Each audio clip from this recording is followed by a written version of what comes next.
Awesome. So good evening, everyone. This is our first meeting of 2022, the Citizen Advisory Committee, meeting for the first time on January 13th of 2022 at 5:30 p.m. via Zoom. And today we have about 5 items on the agenda that will be discussed. And one of them that Nader will assist with is the year in review. You have everything for that, Nader, for the year in review and the what you had prepared with regards to the community ties, so that we can allow them to kind of go into some of the roles and other things that they have in the agenda. I have it pulled up here. So you all should have received an email with our year in review. It kind of is just highlighting all the things that we've discussed over the year and some of the discussions that we've had. So we started off in December of last year in 2020 with talking about a lot of our mental health and the mental health clinician program that the Lowell Police Department was looking at, including like going on for calls. But as you know, like staff shortages across the country has made it a little difficult to find some clinicians. So that's still in progress, but it's still up and running. We're just, looking for those clinicians. Last January, unfortunately, a lot of our discussion was around Moses Harris in that case. And, we've been debriefed on that multiple times. And, that case, there's still some talk about that, but I think that we got a good explanation on behalf of the police. And, we all saw the video footage and the lengthy discussion that we had for that. In February, we were kind of really discussing the post reform and the Massachusetts police reform bill and how that would impact the LPD and just policing in general. And we also talked a lot about recruitment efforts as the civil service exam was coming around. And that's also when we introduced community ties, and all of you should have that, but I can send that out as well if you do not have that. Then in March, we went in to discuss the community portion of that and discussed expanding partnerships with LPD and what partnerships the LPD had with local nonprofits and beyond. And we also had that presentation from the police on what community resources they had and programs, like youth programs that they had. Then in April, we had some clarifications on some incidents that happened involving protesters outside LPD and a dirt bike accident that happened. And we got some clarification on that. And the dirt bike was also not so much in LPD's jurisdiction as it did happen in Lowell, but it was with state police. And then we had some incidents at El Potro and Potro with vandalism. And it was around the time of AAPI racism and stuff. So we got some information on that and shed some light on that situation. And then we went in to talk about the community ties portion of transparency, where we discussed, the Born Wadi cameras and more community policing, which then led into May, which was on the topic of transparency with the translation forms or the complaint forms, so that they could, be done both physically and electronically with the translations there. So a lot of members in the community could access that. In that same month, we talked about innovation within the police department. So integrating more of that technology into policing, collaborating with other police forces around Greater Lowell. And then in June to August, we had some discussions around the education and safety portion of the community ties proposal, with some of the ongoing prevention strategies that the police had, and we got some information on that and what has been going on for the past couple of years. And then LPD presented their portion on innovation and education, with the public crime dashboards, the less lethal trainings, and the partnerships that they had planned with UMass Lowell Police Department. And then we got some updates on the Born Wadi cameras. Around this time, we were starting to discuss sending out a letter to the union leaders. So we got those discussions started. So there was at this time there was internal discussions on implementation. So yeah, that in that same time it says we just unanimously agreed to write a letter. And then in September, the responses of that letter, it was sent and we shared that with all of you. And there was interest, well, the police department was interested in applying for a grant to pilot a program and then expand that operation instead of just going all at it at once. And then officially the complaint forms are also available at all precincts in 7 languages. And then now in October, November, the union leaders officially endorsed the pilot program. And we were looking at the different manufacturers and we got a brief presentation on that. And then we were also talking about the introduction of the police cadet program to recruit from underserved communities, and prioritizing them when possible. We also had a brief lowdown on the jail diversion program, and the LPD use of force against juveniles, what I think we might touch upon today as well. I'm not sure. But that's kind of our year. We had a really productive year. Mostly our year last year was mostly kind of getting all the information that we needed so that we could, make better decisions as a committee, but also we got a lot of discussions, like that letter and the endorsement from the unions and getting that final approval that we would be piloting a body camera program. That's one of the main priorities that we had. With that, I'll transition over into the second part of our agenda, which is the roles of police in Lowell Public Schools. Okay. So we've been in the public schools for, Marianne, how many years? 20? You have to unmute. Sorry, more. Yeah. I think more than 20. Yeah. So, we've had a relationship with the school department here going way, way back. We started our community policing efforts probably more than 20 years ago.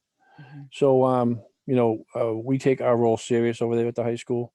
When posts come out with, their suggestions, one of the things was it wasn't really a policy, but they wanted us to train in de-escalation, which we do anyway.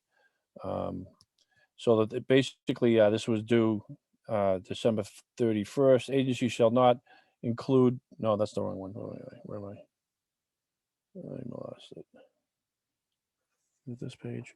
But anyway, so basically it's centered around training. This is actually some of the post stuff here, like the Bible now. But anyway, like every police department that goes to our in-service now, because that's what MPTC does, is they teach the de-escalation part as far as dealing with juveniles in school. And it's really a lot of it is around de-escalation and, arrest with all the students is last resort. It always has been, unless there's, violence being committed on a teacher or another student. But even then, we try to involve the administration every step of the way, and even more so now than ever. Some of the recommendations the post come out with that, and we've already done this, is that, you try to get school resource officers that are reflective of the community. We use this term all the time, not only reflective in appearances, which is important, but also life experiences. So we try to do that. Because of budget cuts, we're kind of, we would like to have, I think in the heyday, we were probably up to 8 or 9. We're now like at 4 with 3 patrolmen, a sergeant and 3 patrolmen. But they're not, like Post said, they're not to be used like they were before, hall monitors. That's really not their job. In the cafeteria. Yeah, they can go into the cafeteria and that's where they can build relationships, but they're not really to be there for security. That's the security's job. So, we've made that very clear to our people to make sure that they don't get weaponized over there. We sat down with the superintendent and one of the assistant superintendents and had a long conversation, about, what's going on over there. They have a tough job over there. This year has been very challenging because these kids have almost like forgot how to behave. So, but I think that they're really come around to bend a little bit here and things have kind of calmed down. So, we just go over there every day and do our job, and hopefully when we get our numbers back up, we can get more people into I know we visit the freshman academy when something happens over there, but there probably should be someone assigned over there, 1 or 2 people. I know there used to be, because that's where there's kind of like the new kids are coming in and they don't know how to, really fit in or behave. So that was always a challenge for us over there at the freshman academy. So I know that, we do spend some time over there. And then we can't forget about the middle schools. We want to be able to build these relationships with the kids as they're coming up. We always did that.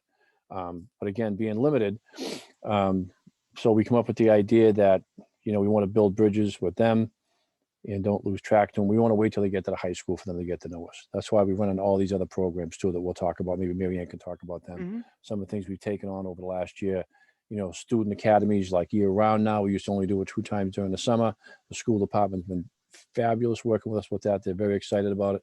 I think it's going to be a great thing for the kids. It's going to be a great thing for the city and the school department. And we'll get to know these kids even more then. And then again, you probably heard we bought another dog after we had to retire one of our search dogs. So Mac, the city manager's godson, we call him, he's doing well. We use him and Officer Robbins to go around and visit the schools. So basically he's a search dog for us. So if someone were to go missing on any of our 3 shifts and one of the shepherds weren't working with the 2 other shepherds, he could be utilized to find people. But he's also a comfort dog. So we thought it would be good, with the permission of the superintendent and the principals of the particular schools we're going to, that's their house, so we respect, we would, make sure that they're okay with us going in there with the dog and comfortable with it. But I think it could be a good thing for kids. School's not easy for everybody, when you don't know what's going on at home when the kids get there in the morning, what they might have encountered the night before, or who knows, right? So I think having a comfort dog, be able to go in, maybe, with the guidance counselor's office, if there's a kid in there having a little bit of a problem, and get to meet Mac and spend time with them. And that also allows the Officer Robbins to get to know the kids and, build that trust that we need to have. So that's kind of what we've been doing over there for many years. We're just kind of fine tuning it now and trying to find other ways to, engage the youth of the city. I think, the chief has had to get creative with, due to, staffing shortages. And our numbers, lower than normal. We're always kind of trying to, I feel like, play catch up right now with the numbers. That's why we currently only have 4 SROs, a sergeant and 3 officers assigned to the schools and mainly really the high schools. But that's where the creativity came into play, and running these mini student police academies in the middle schools. We ran one a session, I think, at the Robinson, at the Stocklosa, October through December. And then we're going to be doing it again, starting, actually, I think the next one might start next week, I believe, at 2 or 3 other middle schools. So we're really trying to kind of spread it around and do different things. And I think they're like 6 to 8 weeks long, each Friday. And it's really about building relationships, like the chiefs mentioned. In addition to that, we are in the final stages of planning, something, I don't know if we're going to call it waking up with a cop, but it's a before school activity. Yeah. And it'll be with Sergeant Marshall and Officer Robbins and K9 Mac. And, again, it'll be jumping, in the elementary schools, around the elementary schools, doing before school activities. And really, it's, again, about that outreach, about building those relationships. So we're trying to do these little things here and there right now, in the schools, until we can get, some more officers assigned in there eventually when our numbers are back up. So I think, Yeah, go ahead, sorry. No, but we just don't want to wait until those numbers come back, because we don't know, and again, we probably shouldn't have another discussion, maybe not tonight, but maybe that could be part of what we talk about next time, for future plans. But I think we're really going to have to pull something together here on a recruitment drive. This week we had an orientation, and only 10 kids showed up. But I think the last time it was a Zoom thing. And basically, we tell them how to take the civil service exam. We offered them classes that we would pay for to help them, do well on those exams. But the week before that, there was only 3. We had to cancel it. And we did really do a lot of outreach. But we can have that discussion maybe next week and brainstorm on, I don't want to get off your agenda, brainstorm on how we can get people to, not to be afraid to be a police officer, I think that any good cop would tell you that as long as you're doing your job, you don't have to worry about this new bill, because that's what we've been doing all along. So this bill was aimed towards people that don't do the right thing, and that we do the right thing. We're not perfect because we're human, but so that's what we need. We need kids from this city with similar life experiences to take this exam and step up and join the ranks here. So that's what we got to really push for. I didn't want to get off on that, but back to the kids again. Yeah, recruiting is actually on the agenda, Chief. Yeah, we have. Yeah, it's on the agenda, so it's okay. We'll just have to. You're going ahead of it, but it is on the agenda. Okay. But it's. I'm glad that you're sharing that, because I actually did get a phone call from a friend of mine, and I think I might have shed a little bit of light on this when I seen you a few weeks ago. A friend of mine for over 30 years, her son is actually interested in becoming a little police officer, and he asked for my recommendation, and I already received a call. So it's interesting that you only had so far, like what, 13 is what you said, 3 and then 10. 13, yeah. That's all you had. I mean, yeah. So That's really. Oh, sorry. That doesn't stop them from taking the exam, though. This is just some outreach that we're trying to do. To make them feel more comfortable taking the exam, like and know what they're walking into on this job. Almost like what we want to do with the cadet program. Like actually hire them and have them work inside the PD and see if they're interested. And like I say, I think it'd be a great thing for the city to be able to go into that high school and find kids when they're graduating. We're pretty close to getting like academy, which was a goal of mine, up to UMass Lowell, which is going to be huge for us to be able to have kids attend classes up at UMass Lowell. And so we really are looking forward to that. So that if everything goes right, I got to have a meeting to see where we are with it. But it sounded like it was rounding out pretty good the last conversation I had. So I got to talk to the academy staff, and we might be actually running the classes out there if Chance of Maloney lets us. But it seems like they're on board as much as they can be there. They have to juggle things around too, because the kids are coming back in September. So we would be there in September, but we'll see, one step at a time.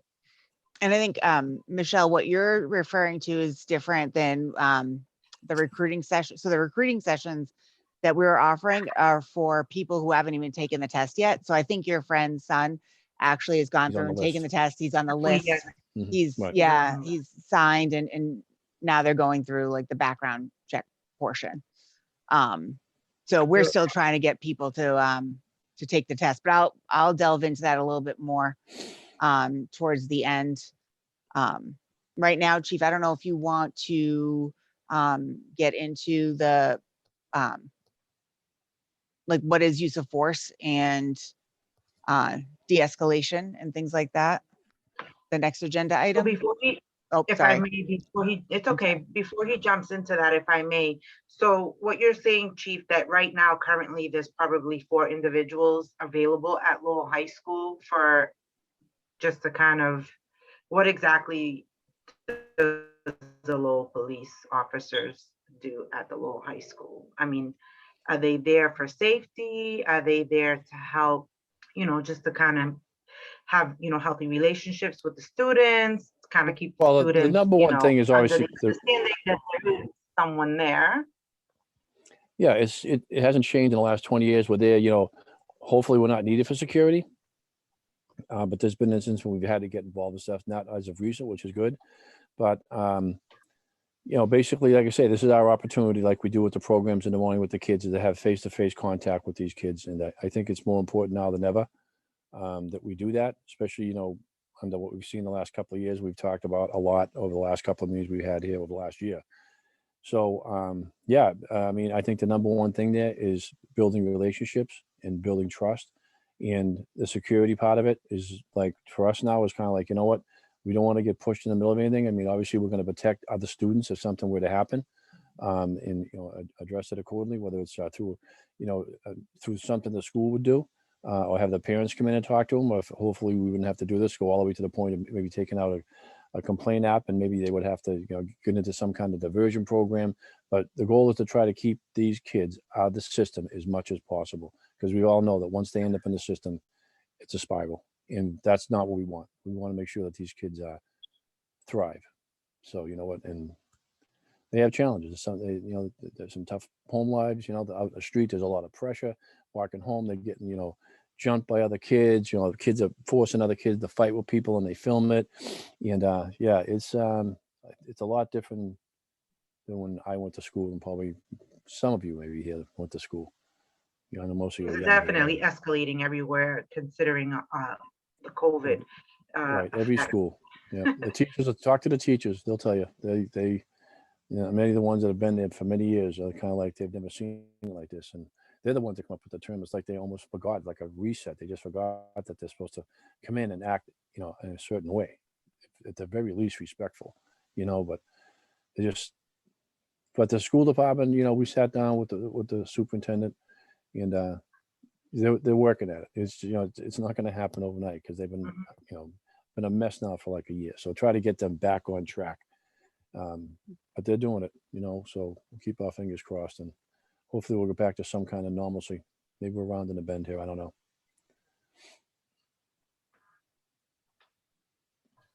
So the use of force. Yeah, that's Um, the next item. yeah. Use of force is the next item. So I know that I thought it was maybe a touch on as far as the juvenile Mhm. stuff. That's the one, right? Yeah. Yep. Yep. So, you know, like I said, that wasn't really, I thought it was. I had to go digging last night and this morning. And I had a long conversation with the people over in training and the people who are doing our accreditation. And I'm like, because there's so much paperwork to this posting, I actually got a little cheat book here put together so you can kind of look at it real quick, which I have with me tonight. But yeah, it's this, the post committee didn't really want, you know, to have it put into a policy. But if you were to look at our policy, it's all about de-escalation and, you know, different stages. You know, we've been using the same policy now for many years, and if something happens, we have to change it. We change it. We stay, you know, we stay right on top of it. But the post people, and they're right, we're concerned about the juveniles, and again, thinking about trying to keep these kids out of the system. So, and the way you do that is to try to, you know, when there's a situation, it's all about de-escalation, just like with the regular, you know, with the adults, but even more so because, you know, they're probably very intimidated about the police. They, you know, they react to things different. So they really, really, really stress, and that's the training we're doing now for. I think it's, you know, I know it is for every department in the state, and we have our own training center where I think that we do in service for. I'm guessing the last time I was kind of involved in that was probably like 25 or 28 police departments in the area. So they're all being taught that, you know, how we're going to not make it a policy, but it's going to be a training thing that, you know, we're going to treat the kids, which, you know, honestly, we always did. I mean, you know, treat the kids a lot different, you know, try to slow things down, you know, make arrest the last possible thing that happened. And because we know what's going to happen if they get arrested. So, you know, the parents are going to be upset with us. The kids will be upset when we lose their trust. So it's trying to find that balance and, you know, get these kids to listen to us and behave. We just really, really, really need to be patient, you know, because they, you know, they're over there. It's just not us. I mean, I'm hearing that we're having some positive relationships over there. This is, you know, some kids are acting up, but when I had a meeting with our SROs, they said, yeah, for the most part, the kids are good kids, because that's mostly the freshmen that come in that don't really know, you know, the rules of the road yet, you know, and they're trying to maybe, you know, push the envelope a little bit because then they're new and they have to kind of, again, prove themselves in a new atmosphere, right? You know, we've all been there, and now it's going to be especially tough for them. So, but from what I'm hearing from Sergeant Kelly and the other officers, you know, one of our officers actually, Kyle Van, they asked him to be a basketball coach. I don't know why, he's like 5'7", but anyway, but but he's a great kid. He does a great job, you know. So he's not only building relationships while he's working during the day as a police officer, he's also, you know, after school when he's a coach for the hockey team, and he kind of stepped up for that. And there's many guys like that. You know, we have, again, you know, Marion knows who they are, but I know there's probably 7 or 8 officers that are involved in these programs in the morning. They come in there on their own time. I mean, they could be out at the gym themselves. They could be, you know, working a detail somewhere or whatever, just, you know, but they come into Lowell, you know, and go to these programs and work with the kids, and they get no compensation for it. All they get is, you know, they get to build a relationship and know that they're doing the right thing. And the thing is that most of the kids that are doing it are the kids that grew up in the city before they became cops. So that's a home run for us. So for everybody. So I think that, you know, the use of force thing, that's the last thing that we do, use force. So I haven't heard any horror stories over there of any arrest or anything like that, but again, I'm sure. So if when they- a situation arises, pardon me, when a situation arises, what exactly is done to help de-escalate the matter? What exactly Yeah, is what done? protocols are taken? It Yeah. could be numerous things. It could be to remove the person from, you know, have a conversation with the young man or woman right there at the scene. You know, remove them to the guidance counselor or down to the principal's office. You know, obviously the administration is heavily involved in what happens. It's, you know, it's their house. You know, so we respect that. So I mean, they're the educators. You know, we're just there to try to build relationships and make sure everybody, no one gets hurt. So yeah, there's different things to do. And usually when something's done, it's done in consultation, which is what, you know, Post suggests here when you read through these bullet points of, you know, they want to change the MOU, which is due to be like a statewide accepted MOU that the school departments will can live with. And a lot of it hinges around, you know, heavy involvement in what happens to the students in the school, short of like a major criminal incident, you know, how that will be handled.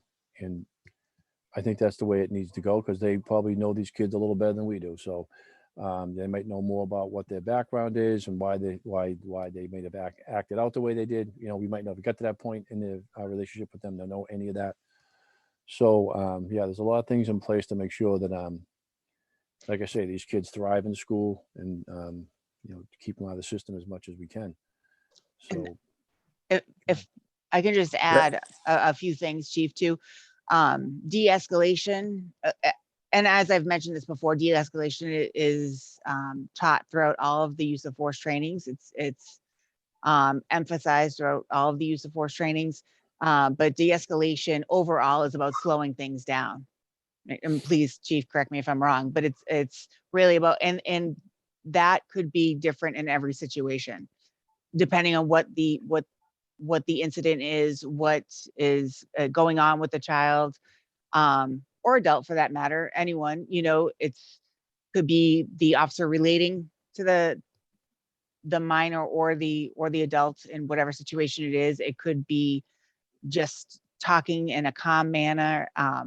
But it's all de-escalation is all about slowing things down when you can and talking through the issues. So you don't get to that point. And it could be removing the person from the area where, you know, there could, like in a school where it could be all eyes are on that student. You know, so I think it'd be hard to identify like exactly all the tactics that are taught for every or strategies, I should say, that are taught for every incident, because it's going to be different in every incident depending on what's happening. But it really is overall about slowing things down, being respectful, you know, talking to the person that you're dealing with that's in the incident. And there are certain strategies that would be that are taught for minor children as opposed to adults. You know, an example would be, you know, approaching, a minor in a slower manner than you would, slower and more deliberate than you would approach an adult. So there are definitely, you know, different strategies that may be implemented for youth as opposed to adults. If I may, this is so important at the school level because depending on what happens with a particular student, you know, they can have a bad day or something's going on in the family and they act up.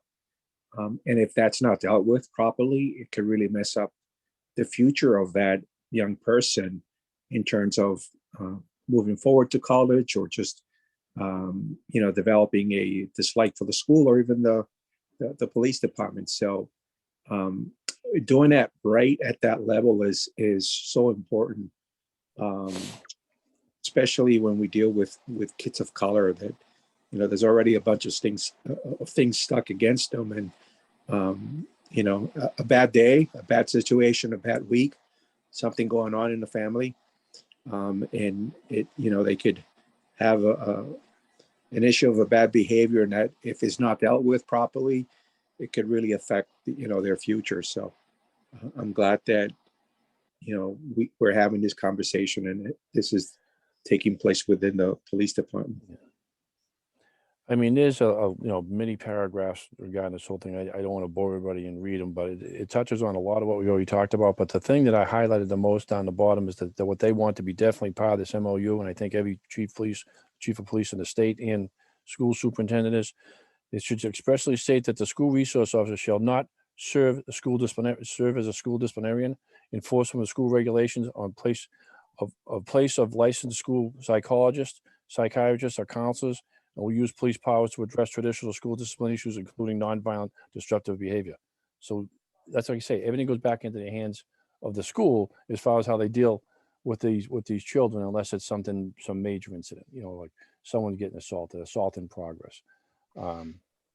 So that's the goal here. And So the hopefully, depending on the level of violence, or if there's an assault or a weapon or something like that, you make your judgments according to the actual incident. I yes. would assume, Right. Yeah, we're not going to just stand there at that point and ask for one of the vice principals or the security guard to come up. We're going to have to, be the police, and right. but there's ways of doing that, unless it's an all out, they're on the floor rolling around each other, then you just pull them apart. Like Marianne says, you get them away from each other, get them out of the area, get them to cool off, take a couple of deep breaths here. And then that's when you try to have the conversation. And that's when you bring in the guidance counselor and adjustment counselors in the school, and, just slow it way down and have a conversation with these kids, because a lot of times, like I say, they get pushed into it. What really bugs me is the antagonist over there that, and it was always like that when we went to school, but now it seems to be so much worse with the social media part, that they will antagonize other kids to get in a fight so they can film it. And then who's the two kids that are in trouble? The kids that got pushed into it by their so-called friends or whatever. So, it's not easy. Not easy time to be a kid. So, we do our best, common sense and passion, and just do the job. That's what this job's always been about. I think, Chief, I think Lucia had a question. Hi, Lucia. Oh yeah. So can you just clarify what's MOU? Yeah, go ahead, Mary. A memorandum of Of understanding. understanding. Okay, perfect. Thank you. You're welcome.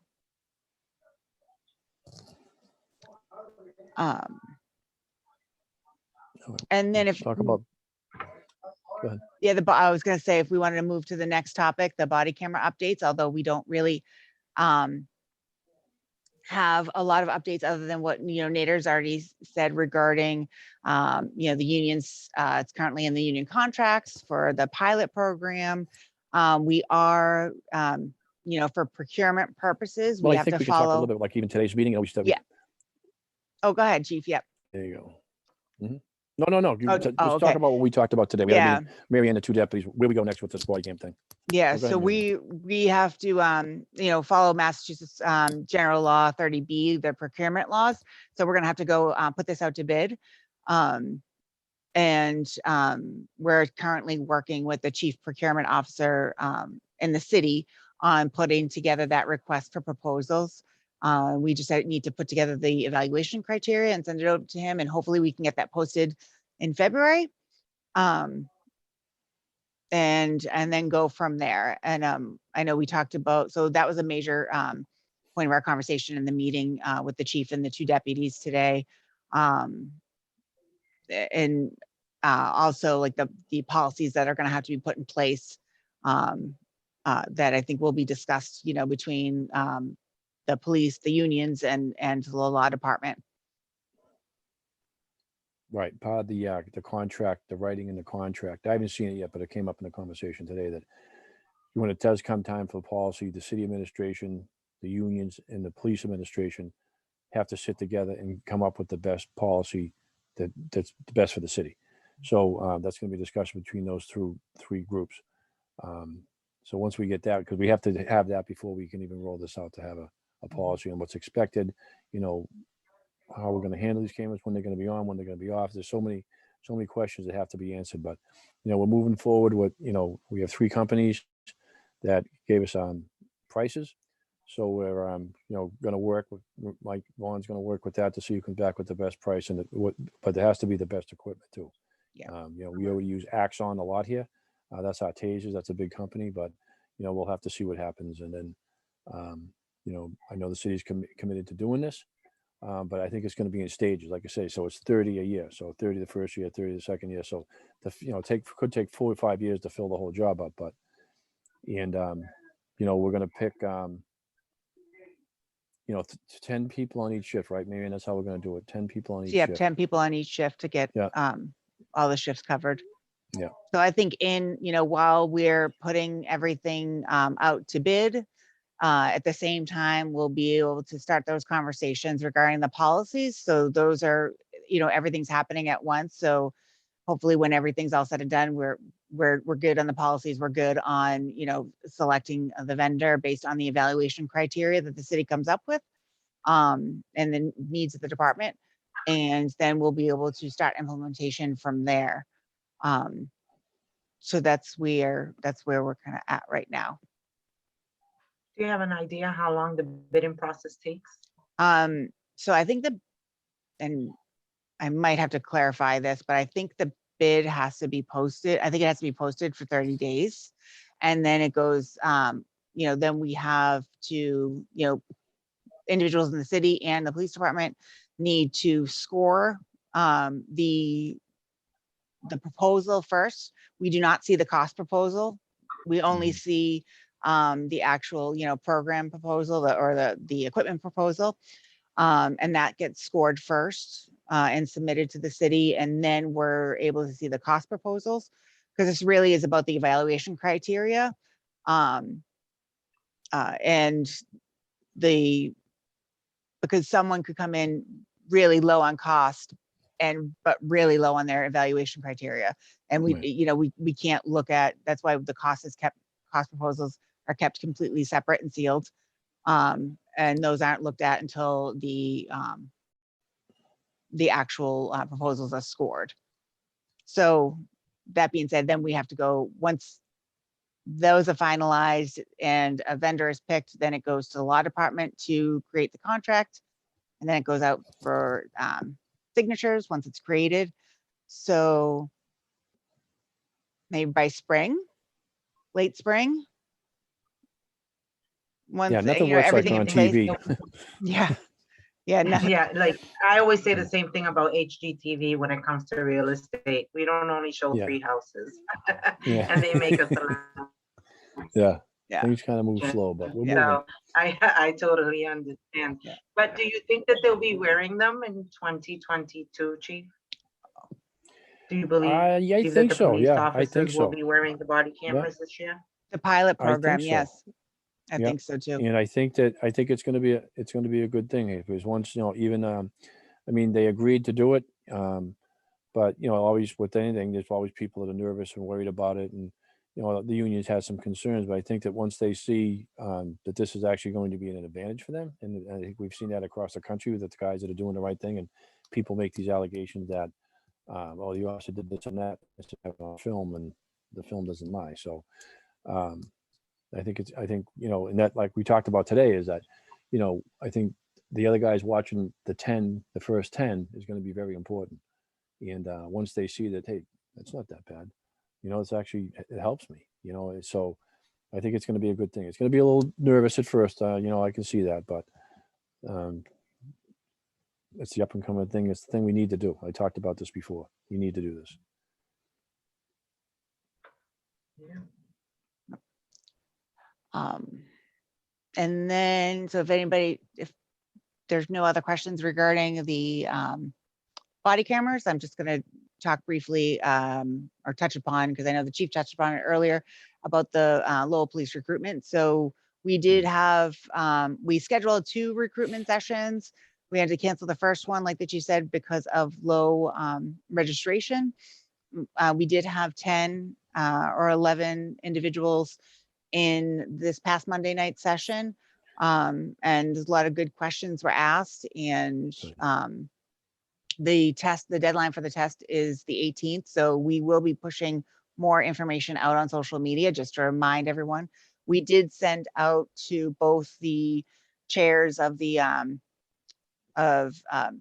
Middlesex and UMass Lowell criminal justice departments. We sent them out the information regarding the Zoom sessions we had, but what we'll probably do as well is send them the information that we put together on the actual test taking. And like we did last time, we will offer a prep course to individuals, Lowell residents that have signed up to take the exam. We will offer a prep course for them right before the exam, I think a week or two before the exam, free of charge, just to assist them in that process. But I do think so now the exams are going to be given on a yearly basis. I think in the upcoming, 12 months leading up to, so this current exam is going to be in March. I think maybe this committee can help us brainstorm on, in addition to the information sessions, what we could be doing, throughout the year, to help get the information out there regarding, taking the test, being a police officer, things like that. So maybe that's something people can think about. And when we come back together in February, we can go through that. Yep, Lucia.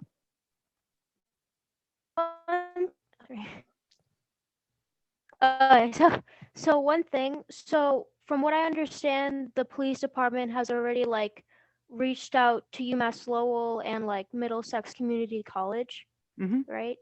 Yes. So I'm just thinking, do you like superintendent, do you know if like any of your police officers, if you haven't already done so, might be interested in like maybe like if like UMass Lowell or Middlesex College would be like willing to like have like one of the police officers like maybe talk like directly to the students about like what it is to be a police officer and maybe like share their experience, like yeah. I do know, and Malika, I don't know if you have this information offhand or Zarais, but I know we have been involved in the past with both Middlesex and UMass Lowell on their recruitment fairs that they have, and usually set up a table. And I forget if one So already we just- passed or go ahead. Yep, so we have MCC coming up in February, and then we have another one. We just did one at UMass Lowell. I was there with Lieutenant Fay and a couple of other officers. We actually had a lot of kids come up and talk to us. A couple of them have already taken the test, and Good. So we're just letting them know that the test is going to be like every year now. So we just kind of updated them on their information, and kind of like Lieutenant Fay and the other officers spoke to the students about like what the next steps would be, and stuff after graduation and et cetera and stuff. So we're looking forward to the MCC student fair.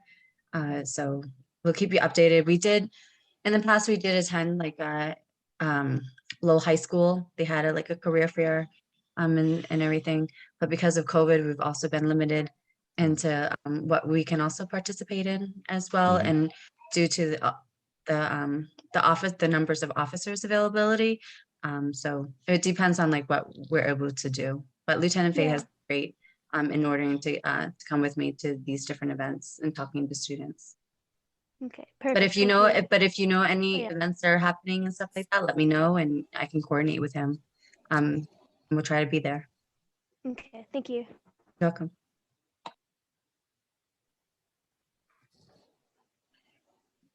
Malika, is that something that's offered to the Greater Lowell Technical School, or is that out of jurisdiction because it's located in Tingsboro?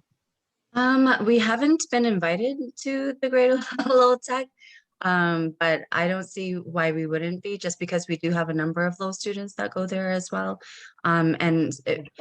Yeah, we've been to different types of schools, so I don't see why we wouldn't be able to go to the Vogue. That should be very easy. Especially I mean, with I- trade. I Yeah. saw Jill Davis at the city council. She came over and said hi. So if we want to get out there, I'm sure Jill will have no problem with that. The Yeah, if they superintendent. ever have I have any no like problem with it. student, like job fairs or anything like that, definitely. We've never been invited to Lowell Catholic. Just nothing against them, but I don't think, you know, with high schoolers, not a lot of people think about reaching out to us in regards to Lowell High School is because I had like a relationship with one of the teachers. So she personally invited us to attend. So. Maybe that's something we can look at, you know, Greater Lowell Tech, Lowell Catholic. Correct me if I'm wrong, but one of the charter schools now, didn't they expand in the last couple of years to high school, or am I getting that So mixed up? Yeah. the collegiate Like- has expanded, but they haven't gone to completely like 12th grade yet. Oh, okay. Got it. So they're adding a grade every year. Okay. And they've also been requesting to actually build a better relationship with the Lowell Police Department, with the students over there as well as the faculty. So that's definitely another opportunity. Mhm. Honestly, Well, whenever there's events, festivals, or anything like that, we really do try our best to be there. So if you guys hear anything, like I've said in the past, if you guys hear anything, you think that's good, an opportunity for us to be there, let me know, and I can help coordinate all that. yeah, COVID-19 kind of messed up a lot of those little things we used to do. So hopefully this year we'll be able to get back to, you know, a lion's share of the public outreach that we were doing before this thing hit. Mm-hmm. But I have no problem going out to the school out there in Middlesex and other places. So that's how we find people. Mm-hmm. Expand the territories, right? Mm-hmm. Mhm. So, unless anyone has any other questions, I think we've covered everything on the agenda. We do have a few minutes available for discussion, but we've covered everything on the agenda at this time. Yep, we have covered everything on the agenda. So the next steps would be if anyone has any questions, comments, or concerns. And other than that, and we could just plan for our next meeting if anyone has anything that they would like to add on the agenda. And Lucia has her hand up. Okay, so one question. So do you know like when we're planning to like go to the Lowell City Council, like maybe like midway this year, I'm not sure Go ahead. what you mean, what you're referring or? Oh to. yeah. Yeah, so I thought that as part of the Lowell Citizens Advisory Committee, like eventually like we're supposed to like tell the Lowell City Council like what we've been doing. I mean, I know that some of them made inquiries. I think it was Council Noon, and that we met, and you know, we got the message back to him that we have met. We Yeah. are working on different things, but to officially go and report to them, we can discuss that. I don't know. I know Oh, there's okay. like in the ordinance, I think it talks Mhm. about, you know, if needed, bringing things to the city council. Yeah. Like if we needed help with something, Yeah, which they right. would do. Oh, Right. okay. I'm, Sorry, I just yeah. Yeah, I thought it was a requirement. That's why. Oh yeah. No, Okay, that's thank okay. you. That's all right. I just opened up the ordinance, you know, on Nader actually, There you go, Nita. to give them an update. I know it says review and make recommendations concerning other matters as may be referred to the committee from time to time via the chief, city manager, or city council. Listen to community opinions and needs and discuss these with the manager, police, and city council. I feel like these are on a as needed basis. Like if something should Oh, come up, okay. but let me, Yeah. I'm just going through just to make sure I'm not missing something. You know what we could do? What we Reach probably out. should do. Go to start once everything clears up here with the COVID, right? Some people saying the numbers are rising, other people saying they're dropping. I want to go with the people are saying that it's dropping. Just wishful thinking, I guess. But you know, maybe we need to get out in the community more. Maybe maybe all of us, but maybe we take turns, split it up, and attend different neighborhood meetings, and you know, let the public actually get to talk to the advisory committee. You know, and let them know that it's kind of a team here, and you know, we want to hear what you have to say. And I know they always tell the shift captain I don't know. I mean, the sector captain, they tell them, or his representative, oh, you know, this street light's broken, this is broken, that's broken. And, but I don't know, maybe they would have some different opinions, you know, they could help us with different things, you know, and we can go to meetings and listen to what they have to say, you know, go to Highlands, go to South Lowell, go up to meet our friends up in Belvedere, Sunnyvale for sure, Acre, and just attend the meetings, you know, like I say, it doesn't have to be the whole group. We can split it up or whatever you think, Mary Ann, and Mhm. just to put a face to it in the public, Great. you know, I don't think that would be a bad Great idea. idea. They can share their concerns with us Mhm. or whoever attends, and then we can bring it back here for Yeah, discussion. absolutely. I can definitely, I get the neighborhood meetings every month, so I can definitely send it out to you guys if you guys want to attend some of the neighborhood meetings, if you're available, so. That's Yeah. great. Yeah, Could I- thank And you. you can come back and report I about it at attend the next Centerville meeting. because I live in Centerville, but. That's fine. Could I just follow up on Lucia's comment?